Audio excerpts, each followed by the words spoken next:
యాగకర్త, ఉద్దిష్ట దైవం, ఋత్విజులు అందరూ కూడా ఒకటే.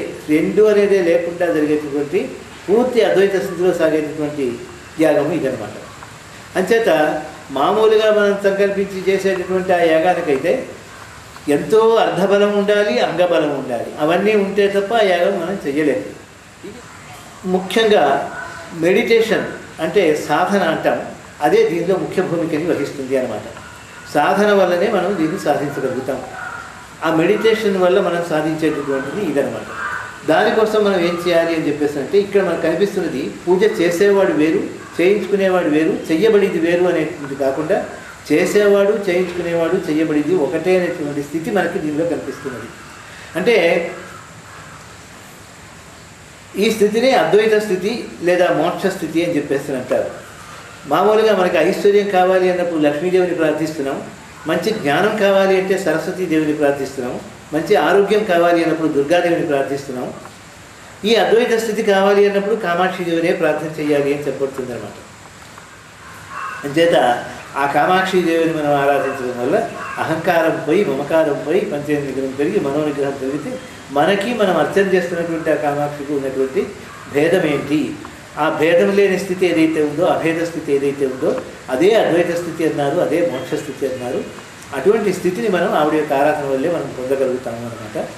ఒక లైట్ వెలుగుతుంది, ఒక హీటర్ కాలుతుంది, మనం మైక్ పెట్టుకుని మాట్లాడుతుంటే దూర దూర ప్రాంతాలకు శబ్దం వినపడుతుంది.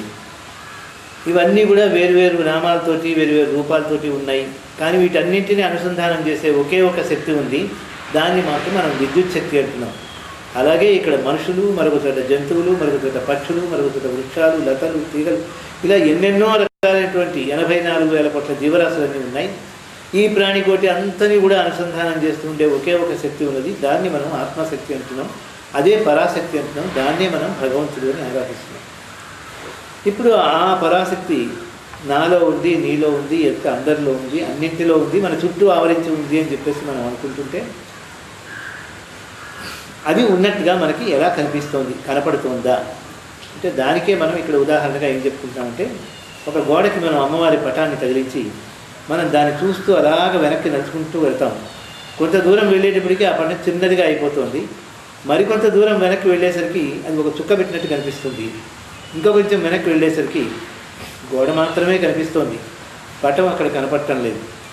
కానీ పటం అక్కడే ఉంది, అది ఉన్నా కూడా మనకి లేనట్టుగా అక్కడ కనిపిస్తుంది, మనకి లేనట్టుగా అక్కడ కనిపించినా పటం అక్కడే ఉంది అన్నమాట. అలాగే అంతటా నిండి ఉన్నటువంటి ఆ పరాశక్తి మనలోనూ ఉంది అంటే మనకి కనపడటం లేదు ఉన్నట్టుగా, మనకి కనపడకపోయినప్పటికీ కూడా అది కూడా అక్కడే ఉంది అన్నమాట. దాన్ని మనం చూడగలగాలి అంటేనే సాధన కావాలి. ఆ సాధన చేయాలి అంటే ఏ రకంగా చేయాలి, మన దృష్టి అంతర్ముఖం కావాలి. దానికి మనం సాధన చేయాలి అంటే ఆ అమ్మవారి పటాన్ని మనం ఎదురుగుండా పెట్టుకుని దానికేస్తే మన దృష్టి అంతా కూడా ఐక్యకృతం చేసి చూస్తూ, ఏకాగ్రత దృష్టిలో దాన్ని చూస్తూ, ఆ నామాన్నే మన నోటితో ఉచ్చరించుకుంటూ, ఆ శబ్దాన్నే మన చెవులతో వింటూ, మన సర్వేంద్రియాలు కూడా దాని మీదే ఏకీకృతం చేసినప్పుడు అది కూడా వాడి యొక్క వాడిని వేడిని ప్రదర్శిస్తూ మన దృష్టిని అంతర్ముఖం చేసి మనం ఎదురుగుండా పెట్టుకుని ఆరాధిస్తున్నటువంటి ఆ పరాశక్తి, మనలో నిండి ఉన్నటువంటి పరాశక్తి ఒకటే అనేటువంటి స్థితికి మనల్ని తీసుకెళ్తుంది అన్నమాట. మనం ఇక్కడ ఒక పెద్ద బిందెలో నీళ్లు ఉన్నాయి, ఒక గ్లాసుతో మనం ఆ తాగటానికి ఆ నీళ్లు ముంచుకుంటున్నాము. గ్లాసు దానిలో ముంచి నీళ్లు పైకి తీస్తూ ఉన్నాం, గ్లాసు నిండా నీళ్ళు వచ్చాయి, గ్లాసు చుట్టూ ఆ బిందెలో నీళ్లు ఉన్నాయి. గ్లాసులో ఉన్న నీళ్ళకి బిందెలో ఉన్న నీళ్ళకి వ్యత్యాసం ఎలాగైతే లేదో అలాగే మనలో ఉన్నటువంటి పరాశక్తికి, మన చుట్టూ ఆవరించి ఉన్నటువంటి పరాశక్తికి కూడా వ్యత్యాసం అనేది లేదు అన్నమాట. అదంతా ఒకటి, ఒకే శక్తి చుట్టూ ఆవరించి ఉంది, అన్నింటిలో నిండి ఉంది. అటువంటి పరాశక్తిని మనం అంతర్ముఖం చేసుకుని మన దృష్టిని మనం మనలోనే చూసుకున్నప్పుడు, మన ఎదుట అందరిలో మనం చూడగలుగుతున్నప్పుడు అదే పూర్తయినటువంటి అద్వైత స్థితి, అదే మోక్ష స్థితి అని చెప్పబడుతుంది అన్నమాట. అటువంటి స్థితి మనం ఈ యాగం చేయడం ద్వారా మనం సంపాదించుకోవచ్చు. దానివల్ల మనం సాధించేటువంటిది ఏంటంటే సంకల్పిత సర్వకార్యాలు శీఘ్రగతిని సిద్ధింపజేసుకోవడమే దీనివల్ల వచ్చేటువంటి ఫలితం అన్నమాట. ఇది అనూహ్యం, అచింత్యం, అపూర్వం అని చెప్పబడింది. అంటే అనూహ్యం ఊహకు అందేది కాదు, అచింత్యం ఆలోచనకి తట్టేది కాదు, అపూర్వం అంటే ఇంకొక పూర్వంలో ఉన్నది కాదు. కాబట్టి ఈ సహస్రాబ్దికే ఒక అద్భుతం ఈ కామేశ యాగం చెప్పబడింది.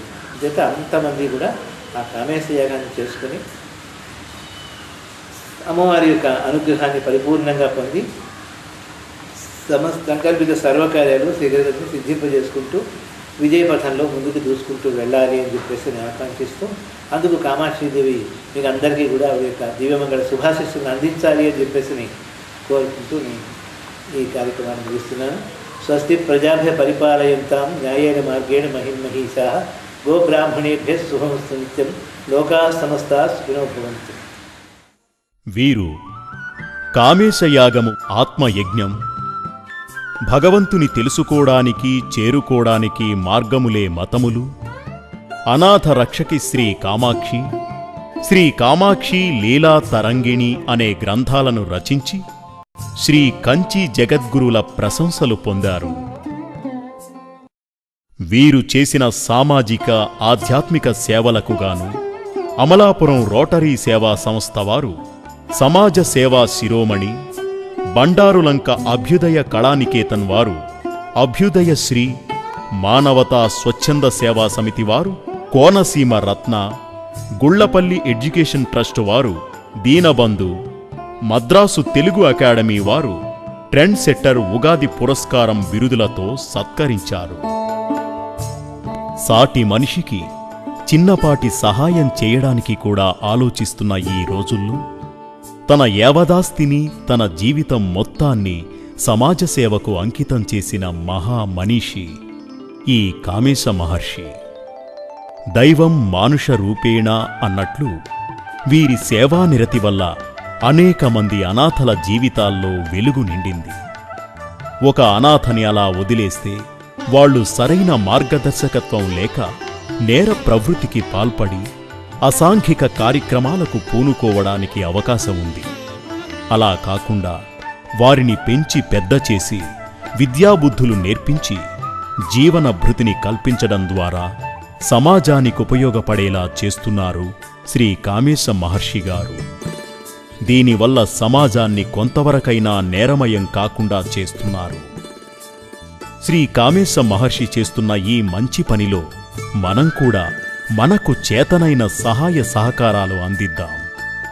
ఈ మహాయజ్ఞంలో మనము పాలు పంచుకుని మానవత్వాన్ని చాటుకుందాం. శ్రీ కామాక్షి ప్రేమ మందిరంలో రోజురోజుకీ పిల్లల సంఖ్య పెరుగుతోంది.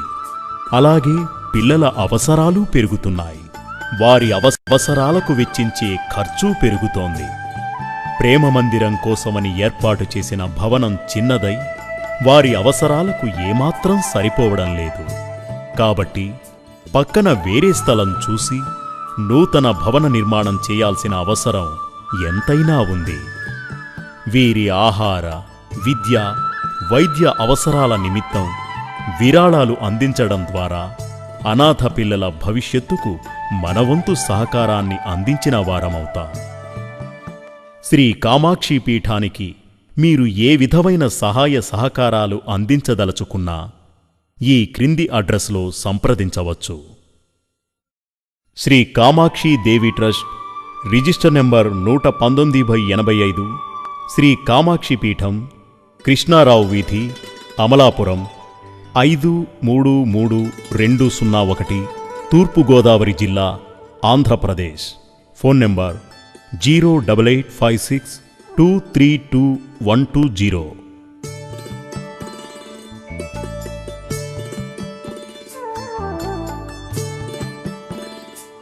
శ్రీ కామాక్షి పీఠ విశేషాలని, అక్కడ జరిగే సేవా కార్యక్రమాల వివరాలని సాధ్యమైనంత ఎక్కువ మందికి తెలియజేయాలని మేము చేసిన ఈ చిన్న ప్రయత్నం మిమ్మల్ని అందరినీ ఎంతగానో ఆకర్షించి ఉంటుందని విశ్వసిస్తూ మీ చందు.